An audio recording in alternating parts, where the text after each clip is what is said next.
नमस्कार, आपके साथ मैं हूं लावनी श्रीवास्तव और आप देख रहे हैं 7 PM न्यूज लाइव। वार पर वार हो रहा है। 8 नवंबर को नोटबंदी का फैसला लिया गया, नोटबंदी की घोषणा हुई और इसके बाद से आरोप प्रत्यारोप का दौर शुरू हो चुका है।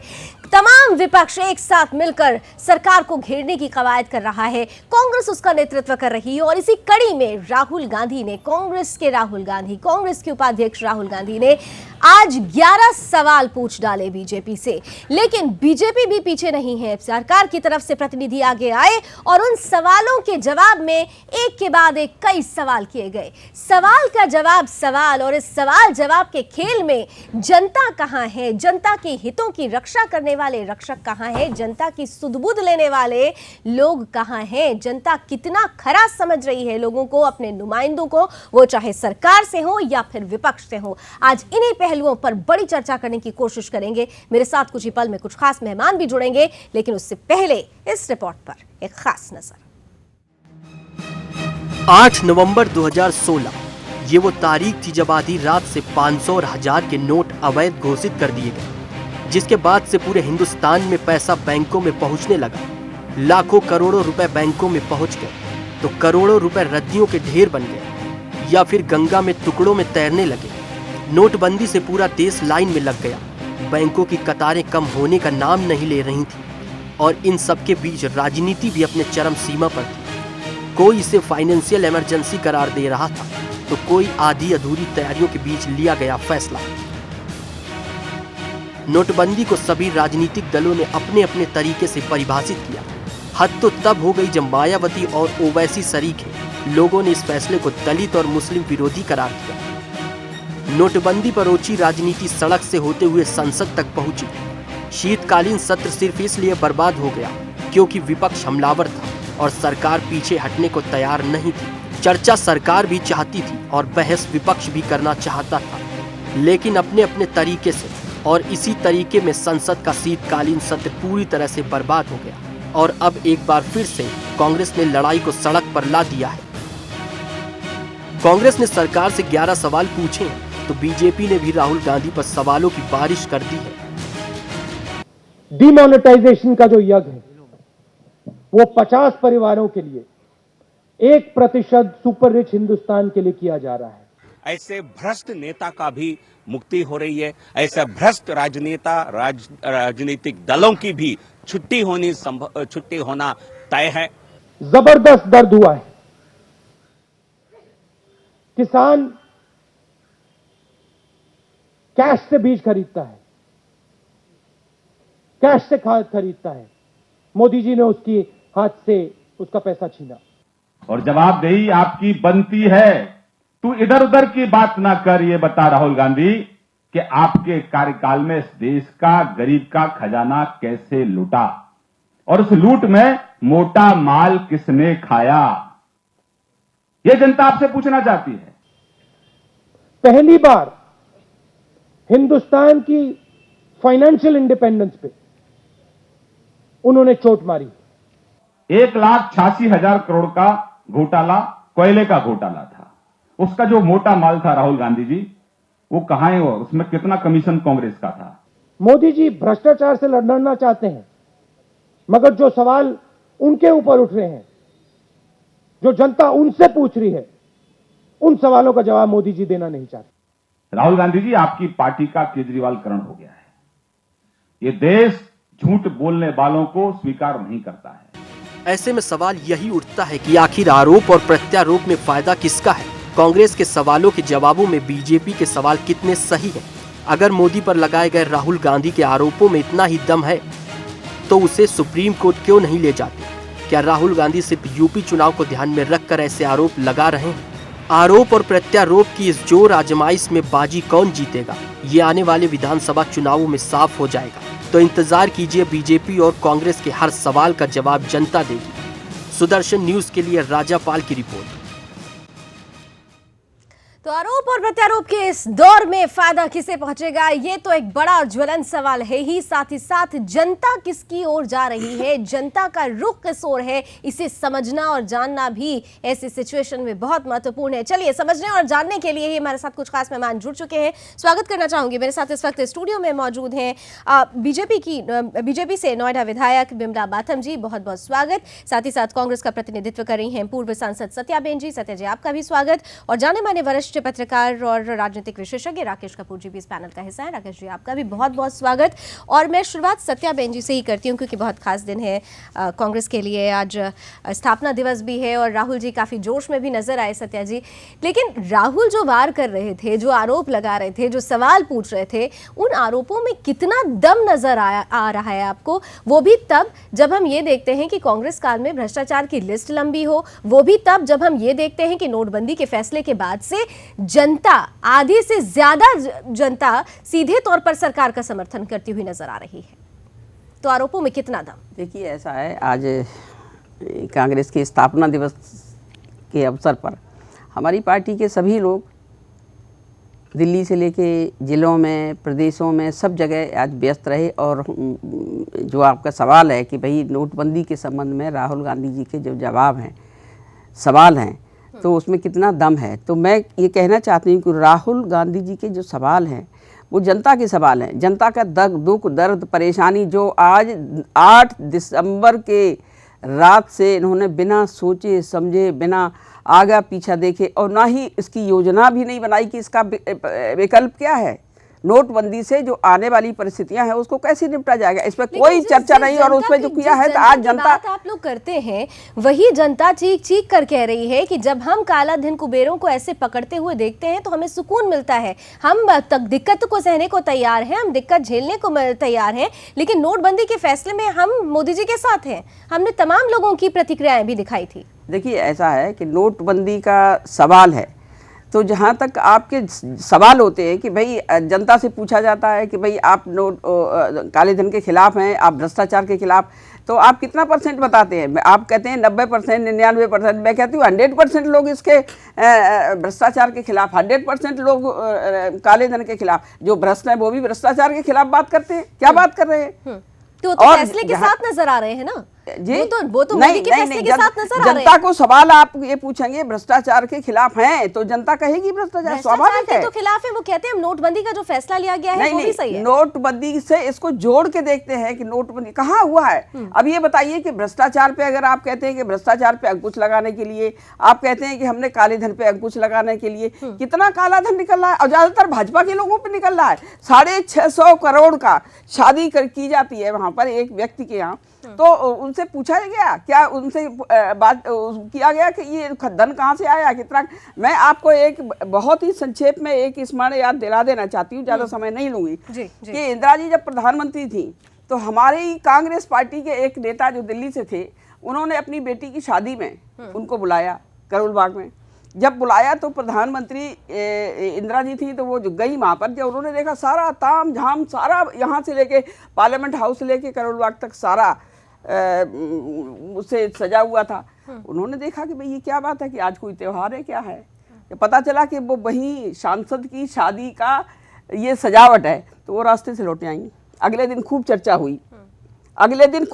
हुई, उन्होंने कहा कि इतने फिजूल खर्ची जहाँ होती है वहाँ मैं नहीं जाऊँगी।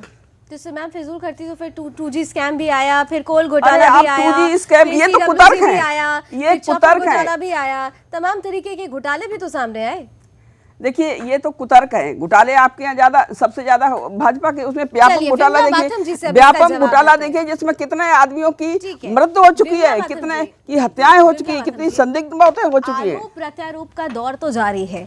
सरकार को विपक्ष कटघरे में खड़ा कर रहा है, नेतृत्व सीधे तौर पर कांग्रेस ने संभाल रखा है इसका। और आज खास तौर से जो 11 सवाल किए गए, उस 11 सवाल के जवाब में भी सवाल आते हैं।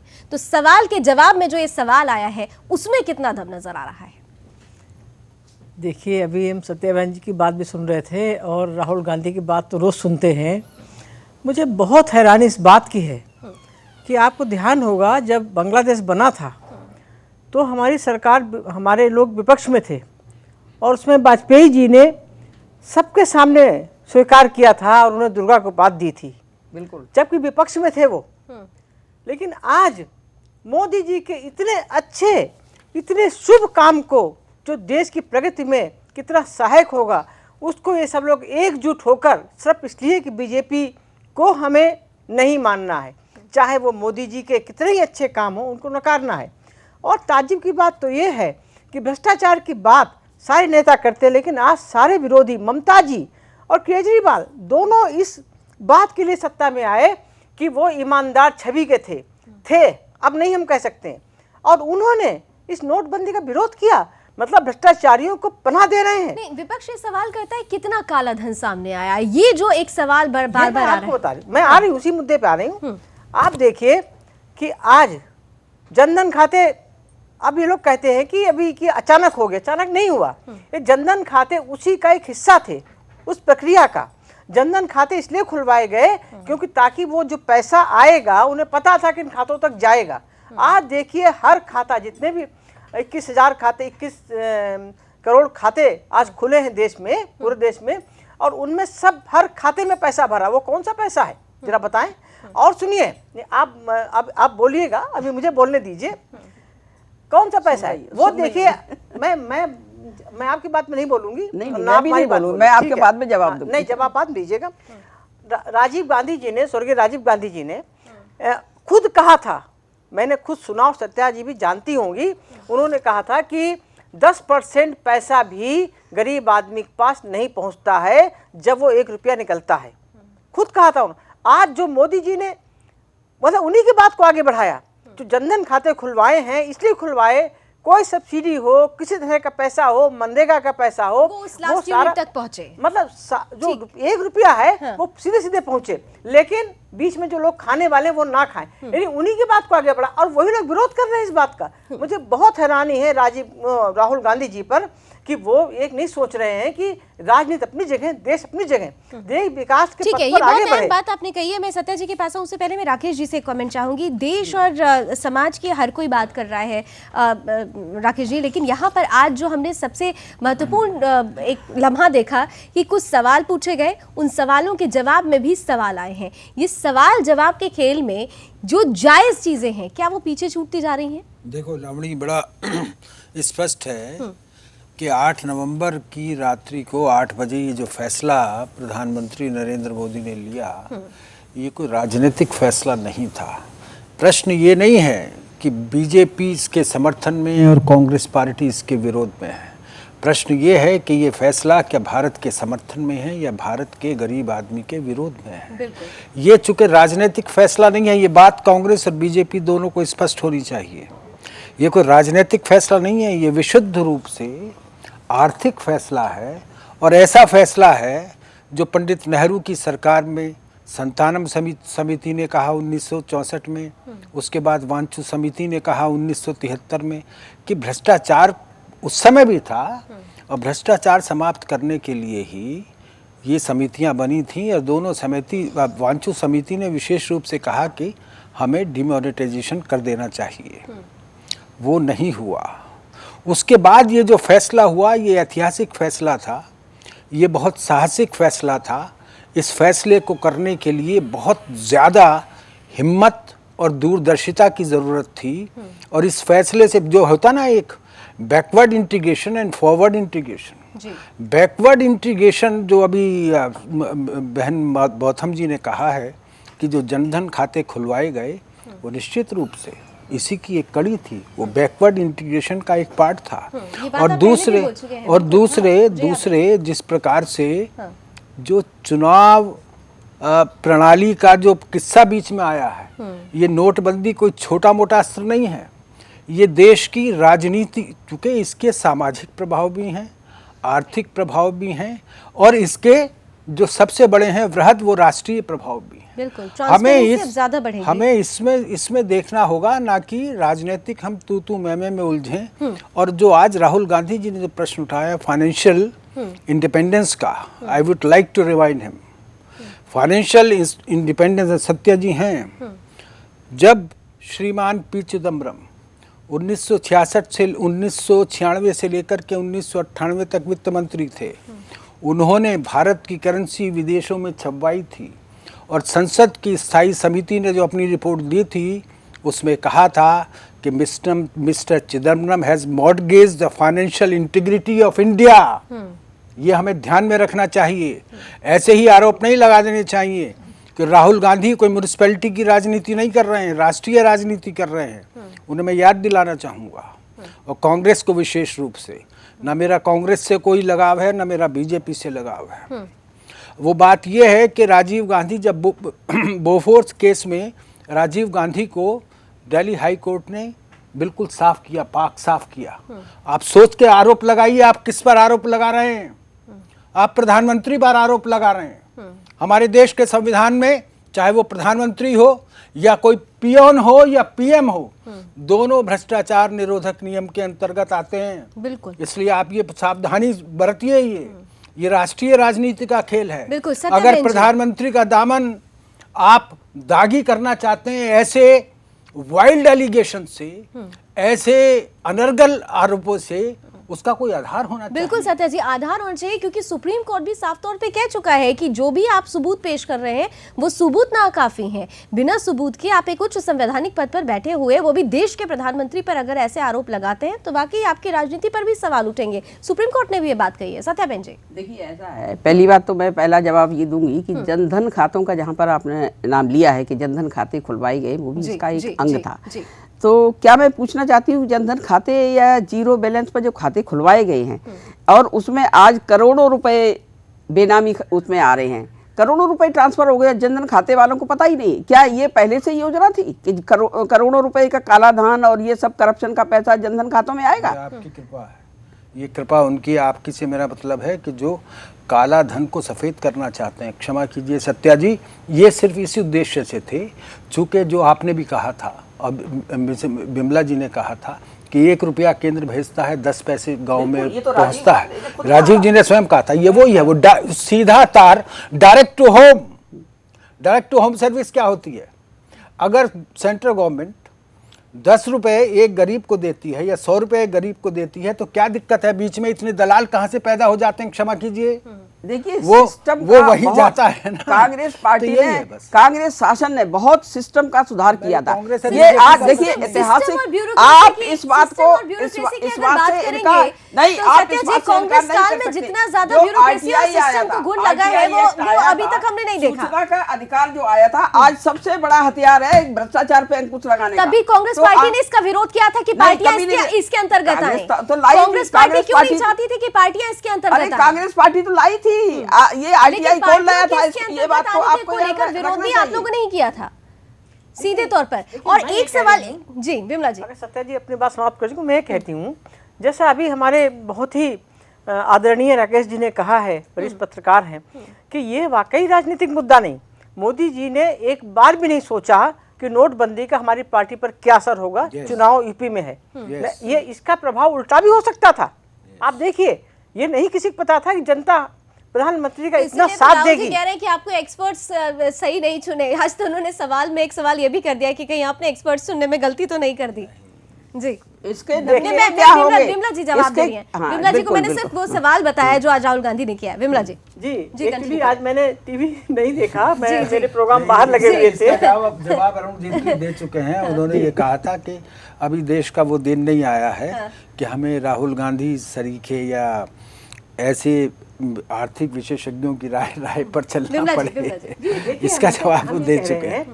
एक बहुत ही अच्छा और ऐतिहासिक फैसला मोदी जी ने 8 तारीख को लिया, और सबको, पूरे देश को मालूम है कि कैबिनेट तक को नहीं पता था, क्योंकि कोई भी अपने काला धन सफेद ना कर ले, इसलिए वाकई गोपनीय रखा गया।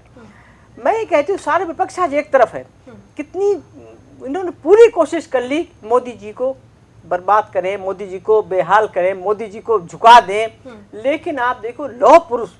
और मैं एक बात जरूर कहूंगी यहाँ पर इस मंच से, मोदी जी वाकई हमारा सबका सम्मान, विरोधियों का भी, पूरे देश का ये गौरव है कि मोदी जी जैसा संत पुरुष आज देश का प्रधानमंत्री है, जो सिर्फ देश की बात सोचता है, किसी पार्टी की नहीं, किसी धर्म की नहीं, किसी कर्म की नहीं।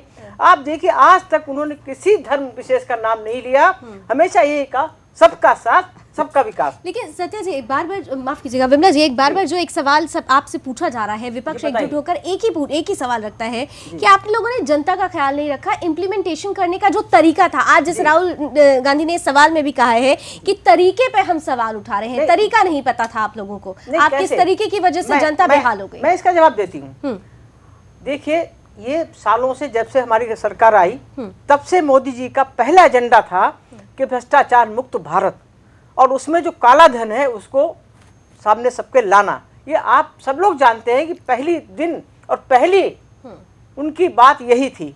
और उसी के उसमें आप देखिए, पहले उन्होंने जनधन खाते खुलवाए, उसके बाद उन्होंने ये सब कहीं डिक्लेयर किया कि भाई आप 46% टैक्स देकर अपना कोई भी काला धन जमा सफेद कर सकते हैं। बार बार चेतावनी दी, उनकी बात का जवाब मैं दे रही हूँ।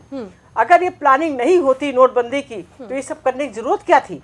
ये नोटबंदी की प्लानिंग 1 साल से अधिक समय से चल रही, और बस इसलिए इसको नहीं कहा गया किसी से। अब ये देखिए, ये सार्वजनिक करने वाली बात थी नहीं, भ्रष्टाचारियों को मौका ना मिले, इसीलिए जल्द से जल्द। और इससे देखिए, ये जो विरोधी चिल्ला रहे हैं, हमें नहीं कहते, उनको अधिकार है चिल्लाने, लेकिन ये तो सोचे चिल्ला किस बात पर है। ठीक है, मतलब ठीक है सत्या बेंजी, बड़ा सवाल आपके लिए है कि आप बार बार, आपने शुरू में भी कहा था कि भ्रष्टाचार खत्म करने के लिए तो आप साथ दे रहे हैं, भ्रष्टाचारियों को खत्म होना चाहिए, और जनता भी यही कह रही है कि करप्शन खत्म होना चाहिए। तो ऐसे में अगर राहुल गांधी, अगर कांग्रेस का पूरा कुनबा इस नोटबंदी के फैसले का विरोध करता है, तो कहीं ना कहीं से ऐसा तो नहीं कि आप लोग उन्हीं जो लोग हैं, करप्ट हैं, करप्शन है, उसके साथ खड़े होते हुए नजर आ रहे हैं? इस सवाल का जवाब मैं छोटे से ब्रेक के बाद आपसे लेती हूँ।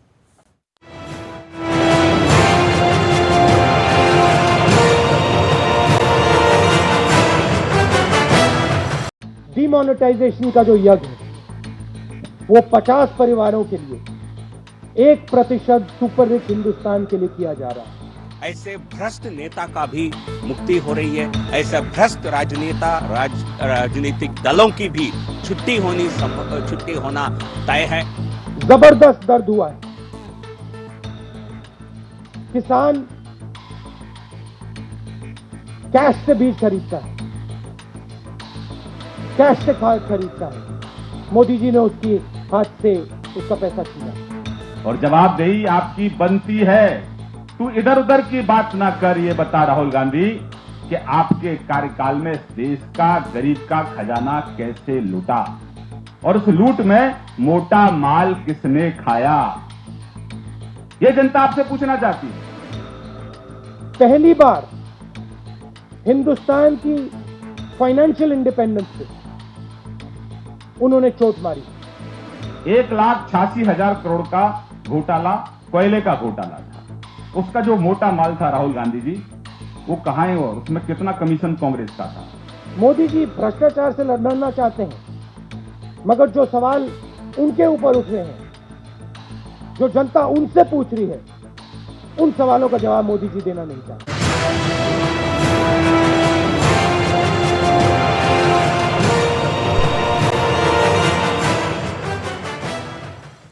तो वार पर वार हो रहा है, आरोप प्रत्यारोप भी चल रहा है, और अब 30 तारीख भी आने वाली है। नोटबंदी के फैसले का एक बड़ा और व्यापक असर जल्द से जल्द सामने आने वाला है। ये तो शुरुआत है, इसके बाद तो बेनामी संपत्ति की भी बारी है। तमाम तरीके से विपक्ष तैयार है आरोप लगाने के लिए, और सरकार तैयार है जवाब देने के लिए, और हमारे स्टूडियो में भी सवाल जवाब का दौर जारी है। सत्या बेंजी से मैंने ब्रेक से पहले बहुत महत्वपूर्ण सवाल किया था। सत्या जी, आप लोग कह रहे हैं कि भ्रष्टाचार को खत्म करने के लिए ही आप तमाम तरीके से साथ हैं, लेकिन तरीके को लेकर आप सवाल उठा रहे हैं। लेकिन जब आप भ्रष्टाचार खात्मे की बात करते हैं, जनता भी भ्रष्टाचार चाहती है कि खत्म हो, तो ऐसे में अगर राहुल गांधी, अगर कांग्रेस इस फैसले का विरोध कर रही है, तो कहीं ना कहीं से इनडायरेक्टली तो आप खुद उन भ्रष्टाचारियों को सपोर्ट कर रहे हैं जिनके लिए ये फैसला लिया गया है। आपको नहीं लगता कि आपकी छवि धूमिल हो जाएगी? नहीं, देखिए, हमारे सवाल की और राहुल गांधी का जो सवाल है, जो उन्होंने सरकार की व्यवस्था पर सवाल उठाए हैं, उसकी व्याख्या गलत मत करिए। हम नोटबंदी के खिलाफ शुरू से ही नहीं थे कि नोटबंदी के खिलाफ है या ये क्या, लेकिन व्यवस्था और अव्यवस्था जो पूरे देश भर में फैली कि लाखों लोगों के रोजगार खत्म हो गए, लाखों गरीब मजदूर लोग, जो कर्मचारी, छोटे छोटे कर्मचारी, वो अपने उनके काम खत्म हो गए, वो अपने गाँव को चले गए, पलायन कर गए। तो ऐसी अव्यवस्था, कितने लोगों ने आत्महत्या कर ली, कितना, मैं कहती हूँ 100-150 लोग तो कम से कम लिस्टेड हैं जितने लोगों ने आत्महत्या कर ली या जो लाइन में लग के मर गए, तो उसका जवाब क्या है? क्या इन्होंने पहले से तैयारी नहीं की थी कि भाई इसका हम विकल्प क्या निकालेंगे? क्या नोटबंदी होने के बाद लोगों को परेशानी होगी तो उसका हम व्यवस्था कैसे करेंगे? ये करना चाहिए। तो मैं तो कहती हूँ कि पूरी तरह से ये सनकी ऐलान है, तुगलकी फरमान है, जो बिना सोचे समझे किया गया। आपकी इसी आवाज को आपके सहयोगी भी अपनी आवाज देने को तैयार नहीं है। जेडीयू की मैं का जिक्र करना चाहूंगी। जेडीयू की तरफ से आप बिहार में साथ में उनके, लेकिन जेडीयू तो इस फैसले का समर्थन दे रही है, खुद मुख्यमंत्री प्रधानमंत्री की तारीफ कर रहे हैं। देखिए उनके अपने अलग विचार हैं। देखिए आपकी सहयोगी है। यहाँ पर आप अभी उत्तर प्रदेश में जाने वाले सपा के साथ गठबंधन को सोच रहे थे, आपकी ज्वाइंट प्रेस कॉन्फ्रेंस में सपा मौजूद नहीं थी, तो आप जिनके साथ सहयोग चाहते हैं वो तो आपके साथ खड़े हुए होते हुए नजर नहीं आ रहे। सहयोग क्या, इस मामले पर सभी दल अपनी अपनी तरीके से इनका विरोध कर रहे हैं, सरकार का विरोध कर रहे हैं, सब कर रहे हैं अपने अपनी तरीके से। अब आप साथ मिलाने की बात कर रहे हैं, इनकी राजनीतिक परिस्थितियां होती हैं। आज ममता जी हमारे इस एक मंच पे हैं और कम्युनिस्ट इस मंच पे नहीं आना चाहते। अभी आपने कुछ पल पहले कहा कि इस तरीके के मसले को, इस फैसले को का राजनीतिकरण नहीं होना चाहिए। आप खुद अभी स्वयं कह रही हैं कि अपनी अपनी राजनीति को देखते हुए लोग चल रहे हैं ऐसे। तो यानी कांग्रेस भी इस मसले पर राजनीति कर रही है। राजनीतिक विचारधाराएं हैं, कुछ विचारधाराएं आपस में तेल में नहीं खाती, इसलिए वो एक मंच पे नहीं आती। लेकिन इस मुद्दे पर सभी एक मत है। ये मुद्दा जो है इस पर एक, और विमला जी एक बात मैं कह रहा, आपने बड़ी भारी तारीफें की। नरेंद्र मोदी जी बहुत बड़े संत हैं, बहुत बड़े योग्य हैं, बहुत महात्मा हैं, संत हैं, और ये महिला सशक्तिकरण की भी बात कर, नहीं आप महिला हैं, महिला सशक्तिकरण की बात करते हैं। क्या ये बता देंगे कि उन्होंने अपनी महिला को क्या हालत में बना रखा है? उन्होंने अपनी पत्नी का कौन सा धर्म, ये व्यक्ति महिला है, वो भारत की नागरिक है। अगर आप उनकी पत्नी की बात करेंगे तो आपको याद हो कि उन्होंने खुद सपोर्ट कर दिया है। अगर आप यही बात करेंगे, इतनी तकलीफों के बावजूद वो सामने आके कह रही है कि वो सपोर्ट कर रही है, और वो आगे उन्होंने इस चीज को सपोर्ट किया। हमारी रामायण में उर्मिला का चरित्र था ना, मैं कहती हूँ उनकी पत्नी उर्मिला है इस युग की, और मैं बहुत उन्हें नमस्कार और बहुत प्रणाम करती हूँ। ऐसी देश की देवियों को जिन्होंने देश की खातिर खुद भी बलिदान दे दिया, बहुत बड़ी बात है। तिरस्कार किया नहीं, कैसे किया? अगर वो ऐसा होता तो कभी तलाकशुदा है, क्या है ये? अगर ऐसा होता तो कभी तो आती, कभी तो उनकी बुराई करती। अपने पुराने अपने क्या कहा? पुराने पे आ जाते हैं, इन्होंने कहा है तो ये जवाब में आ जाते हैं। ये पहले जब चुनाव लड़ते थे तो चुनाव में अपना कॉलम क्यों खाली छोड़ देते थे? सत्या जी मुद्दे पे आ जाते हैं, मुद्दे पे आ जाते हैं। मुद्दे पे आइए। मुद्दा सीधा नोटबंदी से जुड़ा हुआ है। जनता अपना हित देखेगी, जनता किसी के व्यक्तिगत हित नहीं जाएगी। किस तरह के इसीलिए परिवार छोड़ा, संत है। संत कोई परिवार छोड़ सकता है, कोई साधारण व्यक्ति परिवार नहीं छोड़ सकता। तो इसका मतलब जितने लोग आपके परिवार वाले वो तो बेकार ही है, उनका तो कोई योगदान नहीं देश के लिए। उनकी तरह संत तो कोई नहीं है। देखो हम भी नहीं, तो उन्होंने उनका कोई योगदान नहीं, ऐसे लोगों का कोई योगदान नहीं है जो आपकी पार्टी में है, परिवार वाले। सत्याबेन जी सीधी वो संत पुरुष हैं और इसको दुनिया मानती है। सत्याबेन जी, व्यक्तिगत मामला आप जरूर उठाएं, लेकिन जनता व्यक्तिगत नहीं देखती, जनता अपना हित देख रही है। जनता ये देख रही है कि भ्रष्टाचारी भारत की नागरिक है, महिला है और भारत की नागरिक है, इसलिए उनका हक है, उस हक की हक तर्फी की है। जाकिर जी, आपको नहीं लगता कि कांग्रेस जो है मुद्दे को इसी तरीके से डाइवर्ट करते हैं? पर आना चाहिए। मुझे लगता है कि मुद्दा कहीं और जा रहा है। अच्छा, हमारे कहते हैं ना कि सियानी बिल्ली खम्बा नोचे, मैं इनके लिए नहीं कह रही, लेकिन जब कुछ नहीं मुद्दा मिला तो वो सारे लोग, कभी कभी वो हमारे और लोग भी कह देते हैं, नाम क्या लें यहाँ पर, ये व्यक्तिगत बातें हैं। आप देखो कितना बड़ा त्याग उनका कि उन्होंने संतान नहीं की, उन्होंने पत्नी, ठीक है, उनकी अलग है। ठीक है विमला जी, अब हम लोग पॉइंट पर आ जाते हैं, क्योंकि हम दूसरा डाइवर्ट हो रहे हैं। हम यहाँ पर देश हित की बात कर रहे हैं। देश को इससे कोई मतलब नहीं है। देश जिस व्यक्ति के साथ अपना हित देखेगा वो उसके साथ चलेगा, और आज की तारीख में देश इस फैसले के साथ चल रहा है। लेकिन एक बड़ा सवाल आप लोगों के लिए भी है, हम अभी देख रहे हैं कि बैंकिंग सिस्टम में कहीं ना कहीं से घुन लगा हुआ है। जो तमाम घालमेल हो रहा है वो बैंक के अंदर हो रहा है, और कांग्रेस को एक हथियार ये भी मिल रहा है आपको घेरने के लिए। हाँ, देखिए ऐसा है, ये जो बैंकों में घोटाले हुए हैं, मैं एक छोटा सा उदाहरण बताऊं। परसों मैं एक जी न्यूज़ के साथ में थी, वहाँ इंटरव्यू चल रहा था और बड़ी लाइन थी एटीएम के बाहर। जो कुछ महिलाओं ने कहा कि हाँ हमें दिक्कत हुई, लेकिन उसी समय दो महिलाओं ने शायद कहा, जी न्यूज़ पे सबने देखा होगा वो प्रोग्राम, उसी समय जितनी युवाओं की लाइन थी वो एकदम आ गए और मोदी की जय जयकार करने लगे। कहने लगे इसमें मोदी का कोई दोष नहीं, इसमें अगर दोष है जिनको सजा मिलनी चाहिए वो बैंक मैनेजरों ने, जो बैंक के अधिकारी हैं बड़े, उन्होंने घपले किए हैं। उन्होंने कमीशन बेसिस पे इस जैसे अब मानिए 50 लाख रुपया आया, उन्होंने 20 लाख तो बाहर बांट दिया और उसके बाद तख्ती लगा दी, नोट खत्म हो गए और 30 लाख रुपया जो है वो पीछे के दरवाजे से उन्होंने पुराने नोट को नए से बदल दिया। ये किया बैंक वालों ने, जिस वजह से आम जनता को दिक्कत आई। हमें मोदी जी का इतना बढ़िया सब चल रहा था, उन्होंने नहीं सोचा था कि इतनी दिक्कत आएगी, लेकिन ये अपने ही जब निकल जाए बेवफा तो क्या किया जाए। ये बैंक वालों ने जो कुछ किया है ना, कोई बख्शा नहीं जाएगा, एक एक व्यक्ति को सजा मिलेगी। सिस्टम में जो ये घुन लगा हुआ है ये अभी ताजा नहीं लगा हुआ है, हम बीते दशकों से देखते आ रहे हैं। राकेश जी देखिए, ये आपने सही बात की, ये सिस्टम की बात है। तो सिस्टम जो 70 साल से, और आज का रोना नहीं है, 70 साल से और उससे पहले का भी, जो को डिमोनेटाइजेशन तो 1946 में भी हुआ था। सीबीआई का गठन जो है वो दिल्ली स्पेशल पुलिस के तौर पर जो है वो द्वितीय विश्व युद्ध के बाद जो भ्रष्टाचार फैला हुआ था, तो अंग्रेज़ों की सरकार थी, उन्होंने जो है वो दिल्ली स्पेशल पुलिस बनाई थी जांच करने के लिए। तो ये बहुत पुराना किस्सा है, लेकिन अगर हम ये समझेंगे कि एक दिन में समाप्त हो जाएगा तो संभव नहीं है। और बैंक में कुछ ब्लैक शिप्स बोलते हैं ना, पूरे सिस्टम में ब्लैक शिप्स होती हैं। कुछ ने गलत काम किया है तो उन पर सरकार की नज़र है, और जैसे कि गौतम जी ने कहा कि वो पकड़े भी जाएंगे, ऐसे लोग बख्शे तो नहीं जाएंगे और ना बख्शा ही जाना चाहिए। लेकिन बड़ा सवाल ये है लावणी जी कि जो ये पूरा डिमोनेटाइजेशन हुआ है और बार बार जो विपक्ष ये सवाल पूछ रहा है कि कहाँ है ब्लैक मनी, कहाँ है काला धन। क्षमा कीजिए, ये अपने नरेंद्र मोदी जी कोई जनसंघ का एजेंडा लागू नहीं कर रहे हैं, कोई आरएसएस का एजेंडा लागू नहीं कर रहे हैं, कोई बीजेपी का मैनिफेस्टो लागू नहीं कर रहे हैं। ये तो कांग्रेस ये कर रहे हैं इस देश के ईमानदार लोगों की ईमानदारी का एजेंडा। ये मैं निष्पक्ष भाव से कह रहा हूँ। और ये एजेंडा दिया था महात्मा गांधी ने। उन्होंने कहा था ट्रस्टीशिप का सिद्धांत, उन्होंने कहा कि हर व्यक्ति को अपनी अधिकतम सीमा, सुविधाओं की सीमा वो सुनिश्चित करनी चाहिए। ये जो आ रहा है कि जिनके पास जो आयकर नहीं देते हैं, आयकर का हिसाब किताब दिए बिना जितना धन है वो बैंक में जमा कराएं और हिसाब किताब दे दें, अपना सफेद धन वापस ले जाएं। तो ये प्रश्न यही है कि भाई जो आपने पैसा जमा किया है वो गरीबों का पैसा है, सब माफ कीजिए। आपने इसी जमीन से कमाया है, आपने यहीं के स्रोतों को भुना करके कमाया है, आपने यहीं की मैन पावर से कमाया है। वो आपका पैसा नहीं है, वो गरीबों की मेहनत का पैसा है। तो उसको आप जमा कीजिए। ये सिर्फ और सिर्फ लावणी, लेट मी कंप्लीट।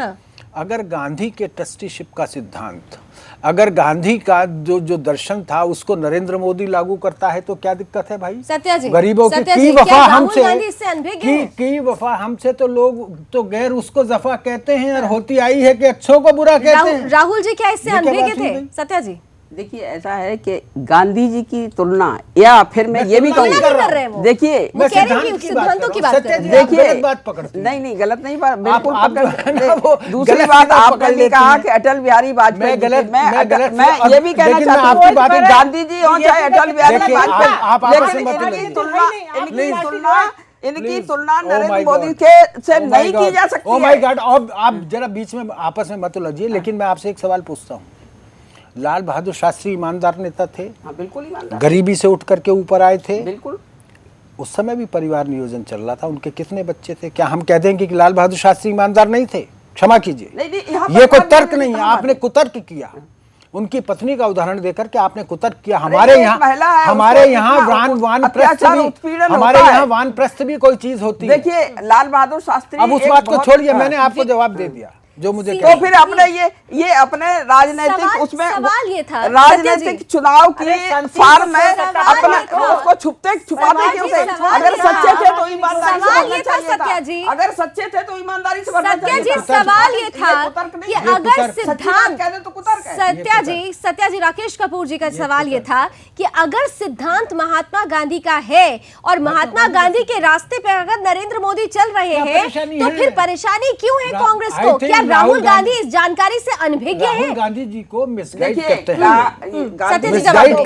सत्य जी जवाब गांधी जी तो सम्मान्य नेता सत्य जी को जवाब दे लें दीजिए। हाँ सर एक बात मैं कह दूं, बताइए जो मुद्दे की बात कि इन जितनी विरोधी पार्टियां इनके पास कुछ बचा नहीं है, क्योंकि इतनी साख सभी इतना कुछ है, कुछ बचा नहीं और इन्हें अपनी साख बचानी है। अपनी साख बचाने के लिए ये अनर्गल आरोप लगाते हैं हमारे मोदी जी पर, जो बिल्कुल हमें कह सकते हैं कि ठीक है बिल्कुल आने वाला समय बताएगा, आने वाला समय बताएगा। वो तो देखिएगा, बताएगा। वो तो आपने हम कह सकते हैं इतनी कोशिश की, केजरीवाल जी ने कभी भारत बंद, कभी विरोध दिवस, भारत बंद में भी विपक्ष के साथ नहीं आया, वो ममता दी आई आप नहीं। सोचिए ना, आप ये दिक्कत क्या है कांग्रेस के साथ? Congress completely disconnect with the people of country. आप डिस्कनेक्ट हो चुके हैं। आप कनेक्ट जोड़िए भारत की जनता के साथ। आप देखिए इतनी मासवेद पार्टी रही है हमारा, इसका जनाधार है, अब नहीं अब भी है, मासवेद पार्टी रही है। देखिए मैं हम ये नहीं कह रहा हूँ, है मैं आज भी आपके कैडर आरएसएस ये बजरंग मैं ये दल नहीं फलाना कह- ढिकाना, सत्या जी। हमारा हम किस तरह का कोई वो नहीं, नहीं, सत्या हमारी जी, मैं- मासवेद पार्टी रही है, लेकिन हमारा जनाधार पार्टी रही है। सत्या जी 2014 में सत्या जी 2014 आज भी है, मैं में ये फुल नहीं कह रहा हूं। मैंडेट मिला मैं ये था, नहीं कह रहा हूं। फुल मैंडेट मिला था, बीजेपी को मिला, नरेंद्र मोदी को मिला, कांग्रेस रही है, लेकिन धीरे धीरे किस तरीके से कांग्रेस अपनी जमीन खोती चली गई ये भी एक सत्य है। आज कांग्रेस यूपी चुनाव को देख रही है, 26 साल हो चुके हैं मैम, 26 साल के बाद अब 27वां साल भी ना हो जाए। देखिए ये तो लोकतंत्र है, इसमें आप याद करिए सन 77 में हमने चुनाव हारा था और हारने के बाद ये भारी आपको नहीं लगता कि राहुल गांधी पार्टी आई थी, आपको याद होना चाहिए। सत्य इसके बाद में उनको धूल चटा दी, इसके बाद में उसी जनता ने इनको धूल चटा दी और इंदिरा गांधी को और फिर कांग्रेस को भारी बहुमत में लेकिन दोबारा इंदिरा गांधी और राहुल गांधी का क्या कंपैरिजन हो सकता है? अच्छा ठीक है, इंदिरा ज्यादा घमंड करने की इंदिरा जरूरत नहीं गांधी है। और राहुल गांधी का कंपैरिजन हो सकता है ऐसे मैम? तुगलकी क्योंकि फैसले राहुल करके गांधी जो सत्या जी, जनता पर को सत्या सिर्फ जी, मैं तकलीफ बार बार देते एक ही हैं। सवाल करूंगी, आप इंदिरा गांधी और राहुल गांधी का कंपैरिजन कर सकते हैं? राहुल गांधी की नेतृत्व क्षमता को लेकर तो कांग्रेस के अंदर भी दो खेमे बढ़ चुके एक हैं। बात भूल नहीं, देखो राबड़ी आप भी कांग्रेस और बीजेपी में बच जाओ। एक बात भूल नहीं है सत्या जी और मिसेस बॉथम को शायद याद है कि जब प्रधानमंत्री कुर्सी संभाली नरेंद्र मोदी ने तो क्या ऐलान किया था सत्या जी? एक मिनट लेट मी कंप्लीट। क्या ऐलान किया था? उस जो नई सरकार बनती है, राष्ट्रपति संयुक्त सदन, लोकसभा राज्यसभा दोनों सदनों के संयुक्त सदन को संबोधित करते हैं। वो राष्ट्रपति का अभिभाषण आने वाली नई सरकार तैयार करती है। राष्ट्रपति श्री प्रणब मुखर्जी ने क्या भाषण दिया था कि मेरी सरकार, बिकॉज प्लीज उन्होंने कहा था कि मेरी सरकार, because every government is government of the president of India irrespective of the political party. उन्होंने कहा मेरी सरकार गरीबों की सरकार होगी, मेरी सरकार गरीबी समाप्त करने के लिए प्रतिबद्ध है। The first announcement of prime minister Modi, पहला जो घोषणा की नरेंद्र मोदी ने और किसके माध्यम से की? देश के सर्वोच्च संवैधानिक शासक अर्थात राष्ट्रपति के माध्यम से कि ये सरकार गरीबों की सरकार होगी, गरीबों के प्रति समर्पित सरकार होगी। इसलिए ये कहना कि ये नोटबंदी का फैसला अफरा तफरी में किया गया, बिना सोचे समझे किया गया। जो लोग ऐसा कहते हैं वो वास्तव में अफरा तफरी में हैं, बिना सोच समझ करके बोलते हैं, क्योंकि उन्हें ये मालूम नहीं है अभी तक कि इस फैसले का असर कहां तक और किस सीमा तक होगा कि अगले सत्या जी बहुत विद्वान व्यक्ति हैं, लेकिन एक सवाल के साथ आप जवाब दें जरूर। एक सवाल मैं जोड़ देती हूँ यहाँ पर। राहुल गांधी ने कल कहा था खास तौर से कि परसेप्शन बनाने की कोशिश करती है बीजेपी। परसेप्शन इस तरीके का कि झूठ इतना बोलती है, प्रधानमंत्री इतना बोलते हैं कि झूठ भी सच लगने लगता है। वास्तव में परसेप्शन बनाने की कोशिश किसकी तरफ से की जा रही है? बार बार क्या आपको लगता है कि राहुल गांधी जब इस तरीके की बातें करते हैं तो क्या उनके नेतृत्व को लोग समझ पाएंगे? जबकि परसेप्शन किसे कहते हैं, जनता इसका जवाब दे चुकी है। सत्याबेन जी, देखिए, ऐसा है कि इस तरह के सवाल पूछना आपको, अब मैं समझती हूँ कि यहाँ जो जिस मुद्दे पर आए हैं हम उसी मुद्दे पर बनना चाहिए। नोटबंदी से जुड़ा हुआ है, ये नोटबंदी से जुड़ा हुआ मसला है। एक बात, नोटबंदी पर बोल रहे थे। हमारे सम्मानीय राकेश जी ने जो बात कही है कि नरेंद्र मोदी जी ने या इस सरकार ने राष्ट्रपति जी के द्वारा पार्लियामेंट में जो कहलवाया है या किया, ये आपको मालूम है और इस बात से आप अच्छी तरह वाकिफ हैं। थोड़ी सी नहीं, विद्वान व्यक्ति हैं, पत्रकार हैं और इससे अच्छी तरह वाकिफ हैं। सरकार कोई भी आए, जो सरकार बना के देती है राष्ट्रपति का भाषण वही संयुक्त अधिवेशन पढ़ा जाता है। तो इसमें कोई तो इसका मतलब जो गवर्नमेंट नई गवर्नमेंट है उसकी इंटेंट का आपको पता लग गया ना। अपना गुणगान तो करती है, अपना गुणगान तो करती है, करे चाहे कुछ भी नहीं, अपना गुणगान तो करती है। और पहला ये भी था वो किया है, ये कह रहे हैं हम। उन्होंने ये किया, देखिए उन्होंने आम तौर पे सब जगह ये कहा था कि हम काले धन पे अंकुश लगाएंगे। काला धन, सुनिए, हमने आपकी पूरी बात सुनी, आप हमारी भी सुनिए।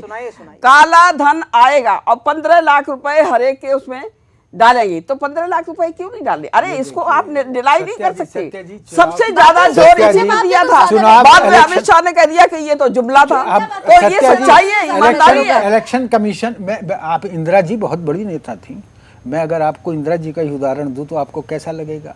इंदिरा जी ने तो जब 1971 का चुनाव में तो कहा गरीबी हटाओ, कि वे कहते हैं इंदिरा हटाओ, इंदिरा जी कहती हैं गरीबी हटाओ, अब आप ही चुनिए।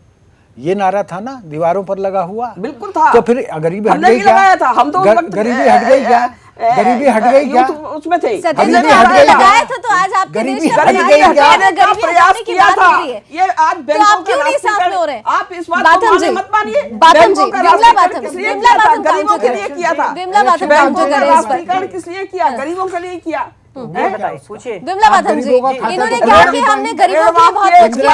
आप तो गरीबों ये योजना किसकी थी? विमला बाथम जी, गरीबों का खाता तो नरेंद्र मोदी ने खुलवाया। राकेश जी, विमला जी जवाब दे रही है सत्या जी की बात का। विमला जी कंटिन्यू करें।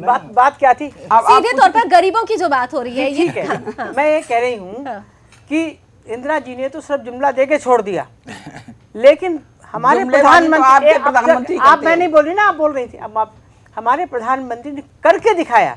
बहुत बड़ा ये हौसला चाहिए, हिम्मत चाहिए। सब कुछ दांव पे लगा दिया था नोटबंदी में कि पता नहीं क्या होगा, लेकिन हमारे देश की जनता ने हाथों हाथ लिया। आप देखिए, जनता कहती 25-50 दिन का, मैं 100 दिन लाइन में रहूंगा। हमने बहुत लाइनें देखी हैं कांग्रेस के जमाने में, राशन की लाइन, तेल की लाइन, किसी की लाइनें थी। मुझे भी याद है, हमारी शादी हुई तो लाइनें बहुत थी। लेकिन तो अब तो देश की अस्मिता की बात है, अब तो देश में एक भ्रष्टाचार विकास करने की बात है, तो हम मोदी जी का साथ क्यों नहीं देखें? विमला जी, अरे राशन और तेल लाइन में लग के लोग लेके जाते थे, आज तो लाइन में लग के वापस चले जाते हैं। तब लाइन में लग के लेके जाते थे राशन और तेल। अब देखिए लाइनें खत्म हो गई। अब आपके आशीर्वाद से मोदी जी की लाइनें खत्म होने वाली हैं। 2-3 दिन। विमला जी, मोदी जी ने कहा था कि हमें 50 दिन दीजिए, और 50 दिन आने वाले हैं परसों। तो बता दें कौन से चौराहे पे कह रहे थे हमें सजा देना, कौन से चौराहे पे आएंगे ये बता दें। अफसोस के साथ कहना पड़ता है सत्या जी, आप लोगों को अगर जनता के हित का ख्याल होता तो शायद शीतकालीन सत्र चला होता, क्योंकि जनता के पैसे ही पानी में डूब गए। मॉनसून सत्र भी ऐसे हुआ था, शीतकालीन सत्र का भी क्या हाल हुआ था। जनता के हित और जनता के पैसों की बात जब आप करते हैं तो काफी हास्यास्पद लगता है। जीएसटी पर आपने 3 बार सदन नहीं चलने दिया, एक दिन नहीं चलने दिया। यहाँ एक आध बिल तो पास हुआ, एक दिन सदन नहीं चलने दिया। मॉनसून सत्र, शीतकालीन सत्र किस तरह भेद पर चढ़ा है सत्या जी को जनता ने देखा है। सत्या जी देखा है। विमला बाथम जी, एक बहुत मालूम है सच्चाई। बाथम जी, आप बीजेपी से एक बहुत महत्वपूर्ण सवाल इस मुद्दे के बीच में कहीं भटक ना जाए। दरअसल सवाल ये बड़ा है कि ठीक है, देश आपके साथ है, देश की जनता आपके साथ है, तमाम तरीके से विपक्ष की एकता भी तार तार होती हुई नजर आई है, हमने बीते दिनों में देखा। लेकिन आपके जो सहयोगी है, सत्या जी हंस रही है, लेकिन सच्चाई यही थी कि 5 पार्टीज नहीं आई थी। बाथम जी, जो आपकी सहयोगी पार्टियां हैं, खासतौर से मैं अगर शिवसेना की बात गांधी करूं, जी का सिद्धांत था सत्या जी एकला मुझे चलो, सवाल अगर कर लेने सच्चाई दें। पर सत्या चलेंगे जी, तो प्लीज एकला मुझे चलो। सवाल कर लेने दें माथम जी से, उसका जवाब मैं चाहूंगी जरूर कि सीधे तौर पर शिवसेना ने भी क्वेश्चन खड़ा किया था इस सवाल पर, और आज उन्होंने सामना में लिखा हुआ है कि अभी तो जो हुआ जनता के साथ सो हुआ, लेकिन बेनामी संपत्ति के नाम पर भी अब जनता को ना कुचला जाए। तो ये जो आपकी सहयोगी पार्टियां ही सवाल खड़ा कर रही हैं, इनके सवाल का जवाब देने के लिए आप कितना तैयार हैं? कांग्रेस और विपक्ष को तो आप जवाब दे रहे हैं, सहयोगियों को साथ लेकर कैसे चलेंगे? नहीं, देखिए ऐसा है, सहयोगी हमारी सहयोगी है शिवसेना और हमेशा सहयोगी रही है, लेकिन वो इंडिविजुअल पार्टी भी है, इंडिविजुअल भी उनका अपना महत्व है, अपना अस्तित्व है, तो वो इस समय सवाल कर सकती है, उनको जवाब दे दिया जाएगा। क्योंकि उन्होंने नोटबंदी में, देखिए एक बार आपको ध्यान होगा राष्ट्रपति का चुनाव हुआ था, उसमें भी उन्होंने साथ नहीं दिया था। तो ऐसा नहीं है कि वो कोई उनका अपना व्यक्तित्व है, अपनी पार्टी। लेकिन आपको नहीं लगता कि वो एक हथियार दे रही है विपक्ष को फिर से आपको? ठीक है, देखिए वो उन्होंने हथियार दिया तो हम उस हथियार का जवाब दे देंगे। ऐसा नहीं, हम हथियार, वो हमारी अगर 100 बातें मानते हैं उसमें 10 बातें अगर उनकी अपनी भी है तो ऐसी कोई बात नहीं है, वो हमारी सहयोगी है और रहेगी हमेशा। राकेश जी इस पे कमेंट करना चाहते देखिए मैं एक बात ही कहना चाहूँगा, मैं गौतम जी से सहमत नहीं हूँ इस बात पर। शिवसेना की इंटीग्रिटी शुरू से ही शक में रही है, और मैं इसको एक राजनीतिक दल भी नहीं मानता हूँ। मैं ये मजबूरी का राजनीतिक दल है, मजबूरी की दोस्ती। अरे भाई नरेंद्र, ये गौतम जी ने ये कहा कि नरेंद्र मोदी फकीर है, वास्तव में फकीर है। नरेंद्र मोदी साधु है, वास्तव में साधु है, क्योंकि वही आदमी कर जिसको पता है, ये बात आई थी, पता है कि इसमें मेरे साथ के जो लोग हैं ये भी नंगे होंगे, और भी कई जगह है, दूसरे राज्यों में भी ऐसे लोग हैं। अरे भाई भवानी प्रसाद मिश्र की एक कविता है, ऐसा कदम वही आदमी उठा सकता है जो वाकई में फकीर हो, वाकई में जिसना अपने पराई का भेद ना हो। अरे भाई कोई है जिसकी जिंदगी दूध की धोई है, और दूध का किसी का धोबी है हो तो भी नहीं है। ये है नरेंद्र मोदी। हम लोगों से भी खातों की डिटेल मांग ली गई है, विधायक तो मांगनी चाहिए, 30 तारीख को और नरेंद्र मोदी मांग ली उन्होंने। अगर 30 तारीख को हम लोग दी है, 30 जिन लोगों ने 650 करोड़ एक शादी में उड़ा दिए, आपके गुजरात में ही करोड़ों रुपए नर्तकियों पर उड़ाए जाते हैं, क्या उसका कोई हिसाब लिया इन्होंने? एक बार नहीं बोलेंगे कि गुजरात में ऐसा क्यों हो रहा है? अपनी पार्टी का, हमारी पार्टी के शासनकाल में कभी ऐसा नहीं होता था। और हमारे राष्ट्रीय अध्यक्ष जी ने, अमित शाह जी ने, ये हम लोग सबको आदेशित कर दिया है कि हम लोग 8 तारीख के बाद में जो भी हमने अपने बैंकों में ट्रांजैक्शन किए हैं उसका पहली तारीख तक सारा पहुंच जाना चाहिए। उनके मंत्रिमंडल के लोगों ने तो बोल दिया। अब आप तो दूर है, आप क्षेत्र में, आप विधानसभा में उत्तर प्रदेश से उनके मंत्रिमंडल के लोगों ने तो अभी दिया नहीं है। क्या बात कर रहे हैं? उत्तर प्रदेश चुनाव की अगर बात की है तो चलते चलते मैं आपको कमेंट दे लेती हूँ, क्योंकि मुख्य सचिव से पूछिए, दुबे जी से, सबसे पहले मैंने चुनाव करके और 1 महीने के अंदर उनकी सारी जो भी उन्होंने लेटर भेजा था कि अपने संपत्ति की वो करिए, चलिए ठीक है। राकेश जी बहुत लड़ाई चलती रहेगी, बहुत इंपॉर्टेंट कमेंट चुनाव आयोग के मुताबिक वो सारा कुछ देना पड़ता है, ये कोई नई बात नहीं है। वो किस तरीके से लड़े जाते हैं ये देश देखता है, दुनिया जानती है। आपको नहीं लगता दरअसल इलेक्शन लड़ने के पीछे जो एक अहम चीज है नोट, दरअसल अब वो नोट नहीं रह गया है पार्टीज के पास, और यही वजह है कि सबसे ज्यादा आवाज और हो हल्ला हो रहा है। राकेश जी देखिए, इस देश की जमीन की हकीकत है, चुनावों की भी हकीकत, जिसके साथ गरीब लग गया उसका बेड़ा पार, अब बाकी का बंटा धार। चलिए तो बंटा धार किसका होने वाला है? नोटबंदी का असर क्या सरकार पर ही होगा, यानी बीजेपी इसके असर से वाह वाह करेगी या फिर कांग्रेस वाह वाह करेगी? किसका बंटा धार होगा ये देखना भी दिलचस्प होगा। चर्चा बहुत दिलचस्प रही, आरोप प्रत्यारोप का दौर चलता रहा, असर कितना होगा इसका इंतजार रहेगा। बहुत बहुत शुक्रिया आप सभी मेहमानों का मेरे साथ जुड़ने के लिए। फिलहाल 7 PM न्यूज लाइव में अभी बस इतना ही। देश दुनिया की तमाम खबरों के लिए आप जुड़े रहिए सुदर्शन न्यूज के साथ। जय हिंद।